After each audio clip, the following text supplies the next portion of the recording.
Thank you for staying with us on the AM show. And we're talking about something critical at this point in time, our health facilities and how they relate to us, but with a focus on the no-bed syndrome, ambulance services and how efficient they are and more. And it's on the back of a story that the Honourable Member of Parliament for Ningo Pram shared in recent times. He shared a story about a 12-year-old who had a bit of a medical emergency.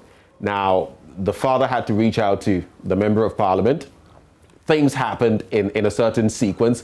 They went to the Battor Catholic Hospital, but they were not able to help him, so a transfer was needed to Kolebu. Kolebu had no bed. 37 was the next option. They had no bed. By the time a confirmation was made or given that this child could be brought to the 37 military hospital, well, quite a number of hours had passed, about 5 hours. Eventually, permission was granted, but by the time they got on, it was just something else, because the little boy, 12 years old, had passed. His life had been snuffed out. In the course of this, we'd love you to share your hospital experiences, especially with regard to no beds, with regard to ambulance services, and maybe any delays that have been costing lives, that have cost you lives. We want to focus on these matters and push for change, okay? We have the father of the 12-year-old boy, Michelle Nate. He's going to be interacting with us, and we're going to be picking some of the social media reactions to that story that Sam George shared. But let me say a very good morning at this point in time to Mr. Nate. Mr. Nate, a very good morning to you. Good morning, sir. And my sincere condolences. When I spoke to you earlier, the way your voice was breaking, I am so sorry for your loss. Please accept our condolences. But I want you to do this for us at this point in time. Walk us through everything that happened from day one, from the first minute, to when eventually, unfortunately, your boy passed. When was this? What specific date did this happen on? So the incident happened on Friday. This past Friday? Yeah, right. Friday. So what exactly was ailing the boy? So he had an accident. He fell from a tree. He fell from a tree? Fell from a tree. Right. So was he unconscious? Was he conscious? No, yeah, he was conscious. He speaks very well. Yes, but I mean, was he conscious at the time he fell from the tree when you had to? Yeah. Even after the time we went to hospital, after Friday, he was conscious, speaking, moving. Yes, he was a bit restless. So what exactly had happened to him? Had he broken any body parts? Was he feeling, what was it like? What was he going through? So physically, you've not seen any parts of the body broken. But then he's just complaining of pain around the waist area. So when we got the examination, showed that he had a fracture around his pelvic there. He had a fracture around his pelvis? Yeah. Okay. So this was at the Battor Catholic Hospital? Battor Catholic Hospital. Okay. How long did it take before you took him to the Battor Catholic Hospital? Pardon me? How long after the accident did it take before you took him to the Battor Catholic Hospital? So she was with the grandmother, and then so I got to know about it Friday morning. So I was the same day took him to the hospital. At the account of the grandmother, it was about 3 days. So that was around Friday. So that was around Tuesday. That was the account the grandmother gave me. Okay, so the actual accident had happened when? So 3 days, that's 3 days. So on Tuesday? Tuesday. The accident had happened on Tuesday? Yeah. And you took him to the Battor Catholic Hospital on Friday? Yes, but per account of the grandmother, well, he was in complaint of any issue until the second day. That he realized that there's a change in his movement. He asked him before that he had a report that he fell from a tree. Okay, so ordinary, boy as he is, he just took it for granted and felt, oh, it's nothing. But then he started feeling the pain. At the Battor Hospital, What did the medical officials say? What did the doctors say? Finally, I couldn't get his name. It was emergency service, so I was just trying to see how best we can resolve. But maybe when we get in touch with the hospital, they can get the name of the doctor in charge. But I'm trying to find out when the doctors assessed his situation, what did they say apart from what he said about his pelvis? What else did they tell you at Battor? So when they did the examination, they said we need a referral to 37, like a bigger hospital for a surgery. Okay. The type of surgery he requires, they cannot do it over there. Okay. So they mentioned 3 hospitals, they said Kolebu 37, and then one hospital around is, I think, in the Eastern region also. Okay. And so immediately the doctor, he told us that before he can even give the referral, he must first establish contact with the receiving end to confirm whether we can come. Okay. So he placed the call first to Kolebu. We said that he cannot receive because there's too bad. Then the 37, finally, after some minutes, they got back to him that we can come. That was around 4 o'clock thereabout. Let's stick to Kolebu a bit. So the first point of contact was Kolebu? Yes, but the report doctor gave us. Okay, and how long did it take? I mean, Kolebu, was it outright that they can't take him, no bed? Well, so actually, I cannot really tell the time, but then he requested that he was going to contact the hospital, so we gave him some space. So it's about 5 to 10 minutes. Mm-hmm. I went back to him, and then he told me Kolebu is not ready to receive him, but then he got in touch with 37. Okay. And at 37, what happened? So 37, that was around 4 o'clock, where he told us, yes, 37 said they can receive the gentleman. So then issue now has to do with means of going to the 37. Okay, but so Michelle, before we get to that, did 37 immediately accept? I hear there was need for a doctor to be contacted at 37 who later was able to make this happen. Is that correct? So that is a second reconfirmation. So after that's around 4 o'clock, the doctor who was seeing us at that time, who was on the ship by then, established a contact to 37 before he even wrote the referral letter. Okay. So there was confirmation that you could go to 37? Yes, earlier, around 4 o'clock. Right. That we can come. Okay. So that was when we started looking for an ambulance to take us to 37. Tell us about what it took to get an ambulance. And so after the doctor had the confirmation, but then the Battor Hospital, the ambulance was also about to convey somebody to Accra. So the ambulance was unavailable to convey, so you have to rely on the national ambulance. Okay. By which time, the health officials had placed call to the national ambulance service, and they were told that they would be getting back to. And they also gave them a certain number to call in case they are not getting back to them. So apparently, they told me the number they gave them when they are calling the number is not going through. So we were waiting. The number you were calling for the ambulance service was not going through? Yes, the health officials, they first place call to National Ambulance Service for an ambulance to release. So they were told they'll get back to them, and in addition, they gave them a number to also call.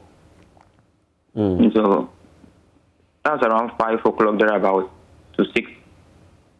So the service is not coming. Around 6:20 thereabouts. Personally, I also tried calling the ambulance service. Fortunately, I reached the center, the 112.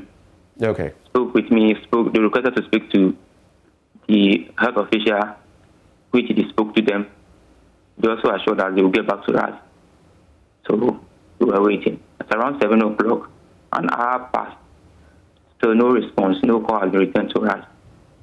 So that's at which time I said, let me call Honorable Sam George, let me inform him to to see if he can also intervene in a way so he could get an ambulance. So he also he told me he contacted the MP for the area, Honorable Ablakwa, to see how best they can put things together. So the struggle started around that time. So 9 o'clock, 9:30, 9:40 thereabouts. That would be about 3 hours, 30 minutes, 4 hours after an attempt had been made to get an ambulance. Yeah. So that was when the information came that they finally got in an ambulance which is ready to come and convey the boy. But then... Where was this ambulance from? Pardon me? Where was this ambulance from? For that one, I can't really tell, but then I suppose it could be the one within the constituency. Okay. So at this time, the ambulance service says before they also move, unless they establish a contact to confirm again that they can receive the patient, other than that, they cannot also move. And so that is the commencement of another struggle. So apart from the confirmation that had been given the doctor at the Catholic hospital in Battor, they also wanted confirmation before moving? Yes, that was what we were told. Did that confirmation come? Pardon me? Did that confirmation come? Did they get that confirmation? So that confirmation came when the guy has passed on around after 10 o'clock thereabout. The confirmation came after your boy had passed? Yes. Oh. And even that one has to even take the intervention of Honorable Ablakwa, Honorable Sam George, and the superintendent of Battor Catholic Hospital.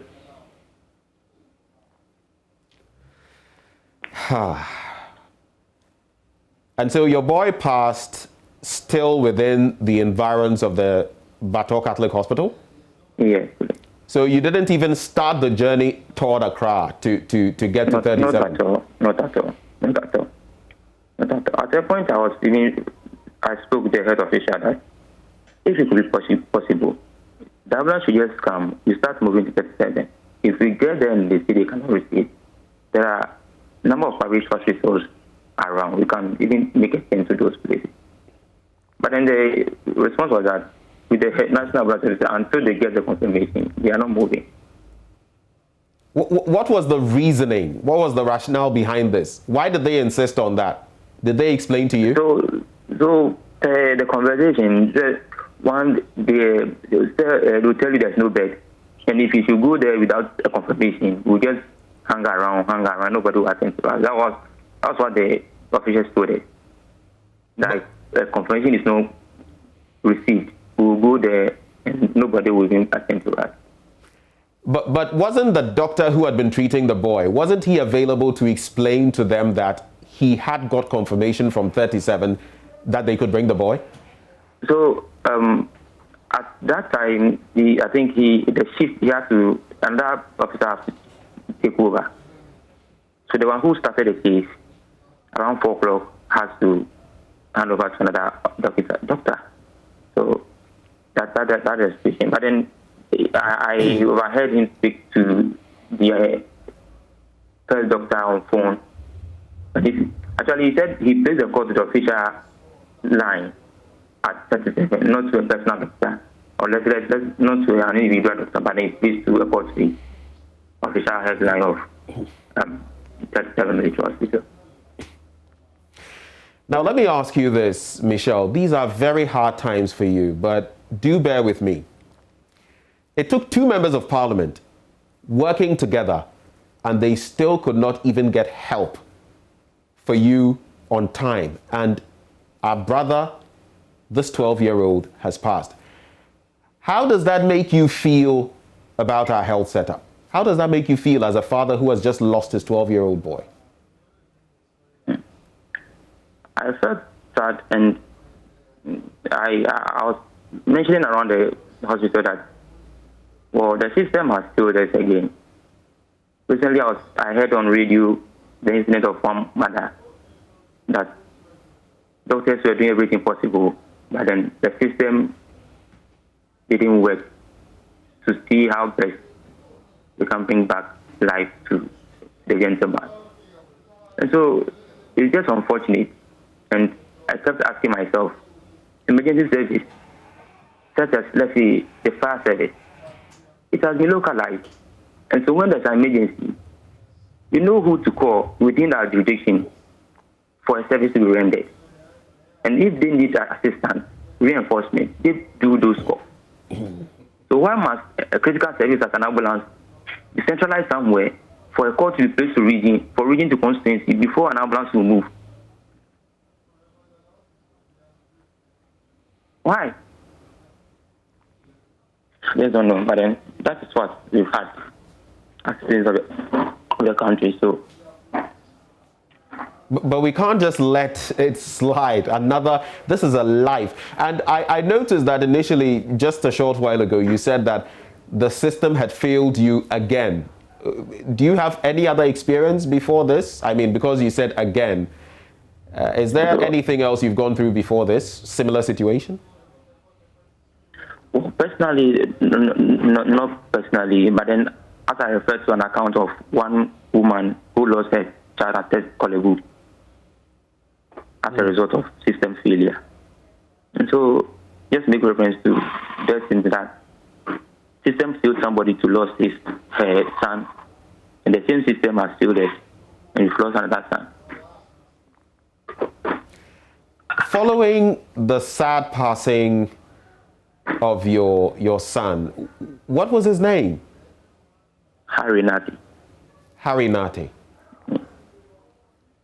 What can you tell us about your son? I know this is a hard moment for you, but what would you say about your son who has passed? What did he mean to you, this boy who now is no longer with us? The passage of this young boy is double blow to me. Tell us the story. It's a double blow to me, and it's very difficult to cope with the situation. He happens to be the only son of my late brother who passed last year. His only son. And so we just took him in place of my brother. And finally, this has happened. So just recounting the loss last year and then this year, it's just too much for me. He's your late brother's son? Yes, his only son. Elder brother? Yes, please. And he passed, and so you took little Harry under your wing to take care of him? Yes, please. Right. So his grandmother was also playing part of the role. Was he staying with you or staying more with his grandmother? So he went there during the holidays. So the vacation. He's not returned yet. So where was he staying with you? Pardon me? When he was staying with you, where was that? At Mango Chunya. Where? Mango Chunya. Okay. And where was he staying with his grandmother? The grandmother is at Lepongun, next to a journey community. Right. Tell us a bit more about him. Schooling, what was his character? How was he, as a boy? What was he dreaming of becoming? Tell us a bit about this life we've lost. And I know it's painful, but I'm pushing this out there because this could have been, you never know, a scientist who could have discovered something great for humanity. He could have been some political leader, religious leader. Today, our system has failed him, and he's passed on. I want us to get a feel of who this boy was, what his dreams were, and why we should do more as a people to ensure that these things simply do not happen, avoidable deaths. Tell us a bit more about Harry. It is a lovely guy, jovial, of course, and always makes you feel happy when he's around you. Cracks the jokes for you to feel happy. But the whole community you mention his name everywhere, and everybody knows him for his jovial character. But then, which class was he in school? Where did he school, and which class was he in? His school was Bright Future at Ayatepa. So, after this happened, this sad passing, what was your immediate reaction upon hearing the news that the boy was no more? What was your reaction? I just couldn't help. And my word was that the system has failed me, because no matter how bad the situation is, if we had the best out of the system, we will know that, yes, we had the best, but then it's just that we couldn't save it. But then the frustration upon frustration, and then this has ended us here. So, the medical officers, what was the interaction with them after this happened? Those in the ambulance, those at the hospital. What did you say? What did family members say to them? Oh, honestly, at Battor Catholic Hospital, the doctors never been disappointed. Did you say they didn't disappoint, or they disappointed? The doctors at Catholic Hospital didn't disappoint. Okay. Because they gave us the swiftest care they could ever give. And they were monitoring the boy to make sure he's okay. And in fact, they didn't disappoint us. They did their best. But then, speaking to them, the frustration they go through each day is just beyond. What are some of the frustrations they shared with you? So one officer said, "Look, this is what you go through every day. This is what they go through every day. If they have to give a referral to a bigger hospital, these are the frustrations they go through every day." So please suppose that this is not just the first time, but then it has been a recurrent situation. And so, in fact, during the course, they were placing their course, they were just placing their course left, right, center to also make sure that at least together we can save this boy's life. So to just focus on the problem at Battor, Pardon me? To focus a bit on the problem at Battor, it was because they could not deliver the sort of care, the surgery needed there. That's why he was being transferred, right? It wasn't because they did not have a bed for him. Oh, for Battor, there was a bed. Okay. Catholic Hospital, there was a bed. When we walked in, he had a bed. After stabilizing him, they brought him to the male ward at the emergency center, emergency ward there. He was given a bed, and there were some empty beds even available at the emergency center. So for Battor, there was a bed at the emergency center where we went. But it was the nature of what had to be done for the boy, for Harry, that they couldn't offer. So that was the reason for the transfer. Yeah. To wrap the conversation, Michelle, these are very hard times, and our hearts go out to you. But looking at what happened, what would you say as a father who has lost a son? The ambulance could not come in time. When it did come, you could not even access it. The hospitals took quite a bit of time just to confirm the availability of a bed. What will you say to the health establishment in this country? As a father, what would you say? All right. Thank you very much. I think to the ambulance service, I just want to make this humble suggestion. If it will be possible, to decentralize the deployment of the ambulance, I think it would be better than going through those number of processes to have an ambulance deployed. If it could be possible to have it decentralized. I think it will be better, so that when there is a need for the support, then to be from the bottom up, where the district or the constituency will make that request. And then on the health system, those in charge. Dr. Park comment that, look, everybody is becoming a politician in a system. If you know you've taken up the responsibility to save lives, to help improve our system, fine, you could be a politician. But then once you've accepted the responsibility to help improve the system, please, just do that. Today, it's me. Yesterday was someone. It could be you tomorrow. Oh. Michelle, this is heartbreaking, and we're going to stay connected with you, follow this story, and push until something happens. Once more, our condolences, sincere condolences to you and to the family, and we'll stay in touch as matters develop. But thank you so much, Michelle Nate, for joining us this morning. Thank you very much for your time. I think I also would like to take this opportunity to thank Honorable Sam George, Honorable Blakwa, Honorable Jonathan Doku, DC Ningo Pampram, Madam Gifty, Director Ningo Pampram District, Dr. Tuba, and the entire health officials at Battor Hospital for their service.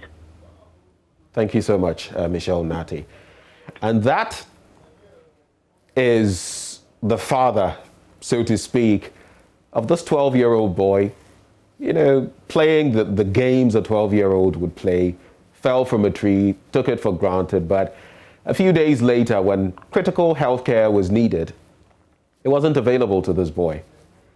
They took him to the Battor Catholic Hospital and all of that. But that is the story we're seeing. We're going to read some of your messages that you've shared on the back of this. And after that, we shall pick your calls. What has happened to you? Similar incident? Do share with us. Nana Frimpong Matthew says, his young soul rest in peace. This is how you politicians have made the health system bazaar. Whom are you complaining to? We, the citizens, should rather complain. You, the politicians, should fix it. It starts from you, the MPs. Fix your attitude and fix your ways to get things rightly done. That is Nana Frimpong Matthew sharing his thought there. Maud Annie says, it's unfortunate the child had to die. I commiserate with the family. May his soul rest in peace and may God be the family's comfort. And you say, this is the hypocrisy about us in this country. When in opposition, the politician tries all they can to help. And when it doesn't work, then they blame, the blame game will start. When the country becomes sick for it to be fixed, both NPP and NDC pretend to work when in power, and when they are out of power, we see the mess they have caused. You parliamentarians think we are fools. Most of the time when in power and you call, they will never pick. But when they pick, immediately one calls. In opposition to, they find everything wrong with what is going on in the country. We are tired of you both. Ghanaians, shine your eyes. They will come asking for your votes again come 2024. Both parties do not have anything better for us. They cannot fix anything. We have tried you both for years. You keep doing rotation and coming to power. You only want to get to power for your selfish interests and the convenience it brings. God is watching us all. Hypocrisy and dishonesty. Maud Annie shares those thoughts there. Ira Esse is next.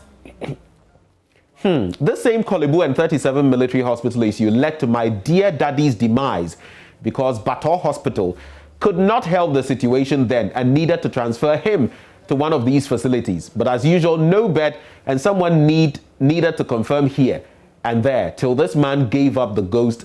Such heartbreak. May their souls rest in peace. And you say, hashtag fix the country now. And this is important because, again, we are talking of the Battor Catholic Hospital, referring again, and similar incident happening. You see, same facility, not able to solve the situation, wanting a transfer, and in that same instance, just as in the case of Harinate, same thing happening. The question is why? Why do we elect leaders in the first place? Amedwaji Selom says, very sad. Like you rightly said, the unfortunate truth is that it has been this way all this while. I lost a very promising student in 2012 at Kolebu under very similar circumstances. We spent the whole day there, but there was no bed as usual. We didn't know any big man to call, so she died later in the afternoon. We, the ordinary Ghanaians on the streets, honestly want the country to be fixed now. But experience has taught us that you will not be pursuing this agenda with the same passion if your government should come to power in 2025. You'll begin explaining our problems away like those in government are doing now. How we wish our political leaders would just experience for one day what we, those who voted for them, voted them to power, go through on a daily basis. This will make them appreciate the problem and be committed to fixing it. Amedwaji shares those thoughts.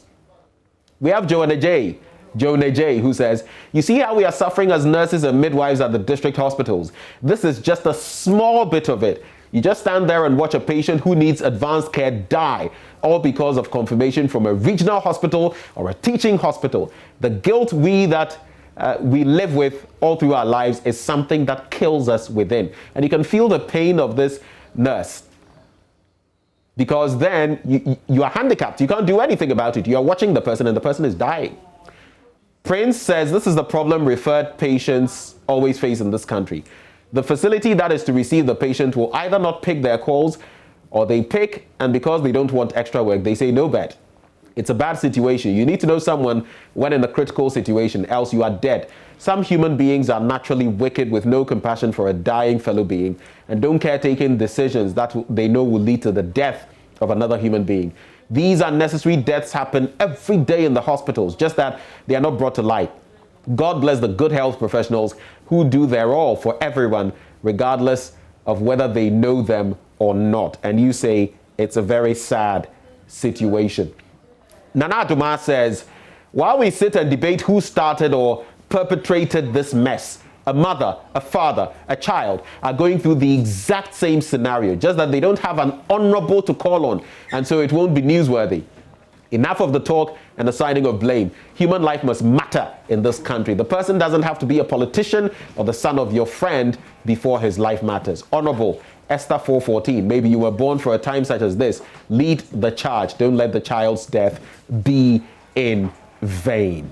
That is Nana Adoma sharing that one. So we'd love to hear from you. The real stories. I remember years back, we're talking about no bed syndrome and this and that and people dying. Here we are, years down the line. It's still happening. Why? Don't we have leaders? Why do we have leaders in the country in the first place? Why do we elect our leaders? In this instance, 2 members of parliament got involved. Still, they couldn't even help save the boy's life. 0302 211 961. You can call that number and share with us what your experience has been in case you've gone through something similar. Have you suffered any losses? Share with us. Do you have ideas about how we can fix the system? Share with us, because fixing Ghana, it's your responsibility and mine as well, not just the people we elect up there. 0302 211 961. 0302 211 961. Do get interactive and let's hear from you. But in the meantime, I just want to find out about something. So this person, an assemblyman, got in touch with Sam George, member of parliament for Ningo Prampram, who also got in touch with, Okudzeto Ablakwa, within whose jurisdiction the Battor Catholic Hospital falls. Whom you know in this country. How about the myriad people, just like someone was pointing out, who don't know any politician, who don't know anybody? What do they do? What happens to them? We have Emmanuel. Is it from Tema? Emmanuel, good morning. Yeah, good morning. Emmanuel from Tuna in the Northeast region, rather. Ah, right. Thank you for connecting with us. What is your story? What can you share on the back of this story? Sincerely speaking, 2 months ago, my mom was sick at Tuna in the Northeast region. You say she was hit? She was sick, yes. She was sick, okay. All right. But then I was in Tamale. I called at the UU ambulance. and I was told to link up with the Northeast Regional Ambulance Officer. Okay. I called immediately. In fact, they did very, very well. It took them some minutes for them to connect to JoyNews ambulance, and they walked into my community. I mean, they moved into my community, picked my mom around 12. By one, they were at the regional capital, BMC, and my mom had her fullest treatment. Okay. But my concern this morning is that when you move from Tuna and you are coming to Nalerugu, the Northeast Regional Capital, there is only one blockade that cannot help us have access to the regional capital, therefore BMC, the hospital. Okay. That is Nanyeri Road. Nanyeri, there is a river in Nanyeri between Nalerugu, the regional capital, and Tuna or JoyNews district. There is a very big river that a bridge has to be constructed so that all the people from Bukurugu who want to go to Nalerugu are passing through Nampanduri, all people from JoyNews constituency, and even part of the Nalerugu Gabao constituency can easily go to the Nalerugu regional capital, the bigger hospital in the region, to have access to medical care. That river is not helping. Okay. Now that the rains are setting in, I don't know, Senior, if we have a time to come and see that river, that it is the only thing that blocks about 2-3 districts from having access to the medical center. So wait for yourself and wait for the people in the region. So we are just pleading, what can authority do to help us construct that bridge alone? And that will be done. Okay. That bridge, it can be done within 30 days. And all these 3 people from these districts, these people from these 3 districts can easily go to Nalerugu, the regional capital, to have medical care and have access to any other services rendered at the regional capital. That is our plea. That is my plea. Emmanuel Gudari once again, from Tuna in the Northeast region, calling for authority, especially the regional engineers, to look at the Nanyeri route to construct that bridge, and that will be done having access to the regional capital for any other services apart from the BMC hospital. Ima, thank you for highlighting this problem. So at least your mother was fortunate, but sometimes that river can pose an impediment. No bridge. George and Ada. Hello, George. Yeah, good morning, sir. Good morning. How are you? I'm very well. Hope you are too. I'm a health professional. I've been working in Adan district there. In this situation, this client from Ngo just suffered. It's not something new. It's something that has been going on. And I always tell my colleagues, whenever we are in the situation, I always tell them that this thing can happen to any of us, not clients who. You get an accident, and this person is supposed to survive. Sometimes, to get the telemedicine, that is the line that you have to call the protocol before either Kolebu or 37 or Rich will not get bed. They will now call and they will not get bed. So it has to take hours before they will now look where there is bed they will get for you. And sometimes the reason why ambulance refuse to go is that I understand them perfectly, because this is what I work at Adana. We have been transporting cases there each time, and I know what goes. Somebody will receive a call at Kolebu or 37. Maybe it's around 12, and the person is going home. When you receive the call that there is a bed, maybe by the time ambulance will leave Adana, the traffic from Central University, the Winya to that place, not easy. Before he reach there, the person who has received the call, seat might have ended and the person left home. Before they will get there, they have given the bed to another person. Then they will have to now pack this ambulance, maybe, and said, okay, we will have to use your stretcher. And they can also leave back, come to Adan or to Segagope with ambulance without stretcher. And when it happens like that, their bosses at the top two will not agree with them. So they have their leaders to have to also call and confirm that actually there's a bed, so that they will take details, so that when they move and when they get there and the situation is out of hand, they will know that actually there was actually call received, and they have to now trace who received the call. So the situation, are you surprised it has to take finance minister to go outside the country and come and realize that how important the health system is? Are you surprised to see vice president has to go outside the country before they come and realize how important our health system is? We are all at risk. Anybody, accident, anytime. can happen. And in the time I see that, I just lose faith in our system, and anybody, it can happen to any of us. Don't think that you just sit in a car. I've received so many emergency cases. I have sent somebody to Kolebu somewhere in 2015, Nathaniel, 15-year-old guy who had accident. If we were to do amputation here, the guy would have survived. But it was that they can repair the artery within 4 hours. I have to send the person in ambulance, transfuse 2 pints of blood before I get there, because there's 6. When we go there, these people will come and check and open the wound. These people will come and check and open the wound. I have to take 3 times before the nurse in charge told them that my dressing has finished. I can't get the gauze again. You people are open and I will put new gauze again for the child to be bleeding. Before we have to send the child for X-ray, Kolebu around 7 p.m. Before we return to emergency units again, it was 11 p.m. And I left with ambulance around 12 a.m. to Adan. When we were coming, we received a call that the guy has passed on.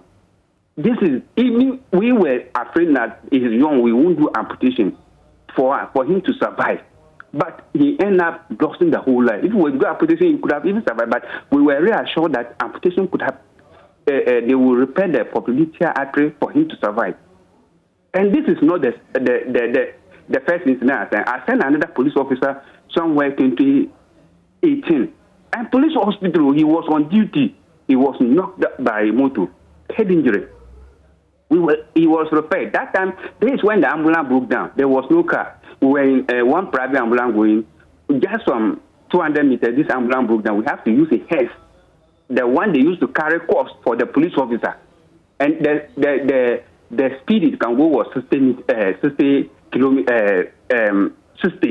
per hour.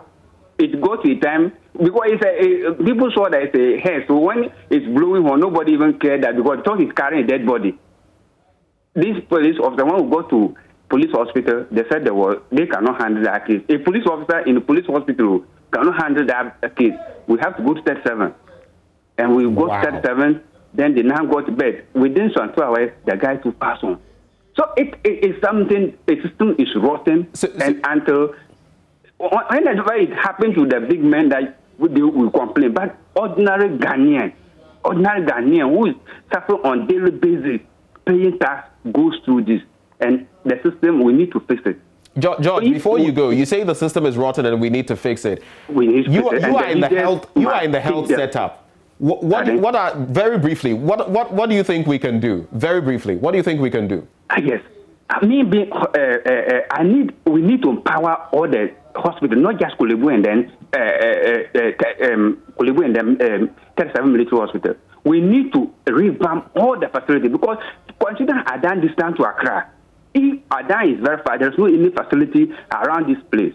So if we can revamp Adan Hospital, which will take people, because it's a highway, major highway from Aflau, all the car from Nigeria, in the midnight you can be at emergency, and then people at Dawa, or they bring somebody, ask them, because they cannot go to Tema at that time, because it's too far that place. And the journey, that place, if you pass that highway, you can see how the stretch is very long. So we need to empower every facility to have capacity to be able to handle certain basic emergencies. We need emergency, very well equipped system for every hospital. Not Kolebu and I understand that the place is too choked, and you cannot keep on providing bed without facilities. So you need to expand all the facilities. Equipped like Sayosudoku Hospital is a district hospital, but if you go to that hospital, it's well equipped more than some of the regional hospitals. We need money commitment. We need leadership commitment to open up the system. Not just 37 and Kolebu, because that one alone, they cannot handle it. That is we must say it. We must say that we need to equip all the district hospitals. And if those who have to be upgraded to a municipal hospital, they should be upgraded. And not just the name. They should match the status, so that health workers also get, we need equipment like ECG scan, we need a CT scan in this hospital, because sometimes what delay the referral is, you don't have the capacity here to even scan someone and see whether he had accident, he's bleeding in the brain, he's bleeding in the groin, he's bleeding in the chest, you can't see it. What can you do? You can't be treated blankly. Maybe some of the bleeding will be the bleeding that you want. Give some medication, it will cause further bleeding, it will cause clot. What can you do? We need to equip our health system, all district hospitals, those who need to be upgraded and match sectors with human resources capacity. You train them accordingly. Okay. That is what if we are bleeding every day. Sometimes you go to work and then you come back and then you are feeling well, because not that what you experience, because I put myself that it can be me. It can be any ordinary Ghanaian. It could be any one of us. Yes. It could be any one of us. That is the situation we are facing every day. George, you don't just work. You should work, and then when you see your client recover, you feel happy that I contributed to this person's life. But not every time that somebody has to get us then is worse. Then the end result is you are shaking the head. You are shaking the head. Things will not go well. 2 weeks ago, and 3 weeks ago, I was night duty. We had a very bad case. Is the man, I will tell you that he's a survivor. Not that something happened. He's a survivor. This is the second time that man has that West African, and we have ever handled him before. But he's a survivor. This situation is very terrible, sir. George, it's terrible. Thank you so much. Thank you so much. Thank you so much for sharing these stories. You've highlighted the crucial issues we need to deal with, and you are in the setup, so we have to take your word for it. But we're very grateful for all of you who called, for those of you who shared messages and all of that. No beds in most of our hospital facilities. I mean, when there are critical cases to take care of. Late confirmations from major hospitals, delayed ambulances. They are costing us lives, and they cost the life of Harry Nate. It is Harry today. Who knows who may be needing that same help today or tomorrow and succumb. Avoidable deaths. I feel sad this morning, very sad as a Ghanaian, because it could be any one of us.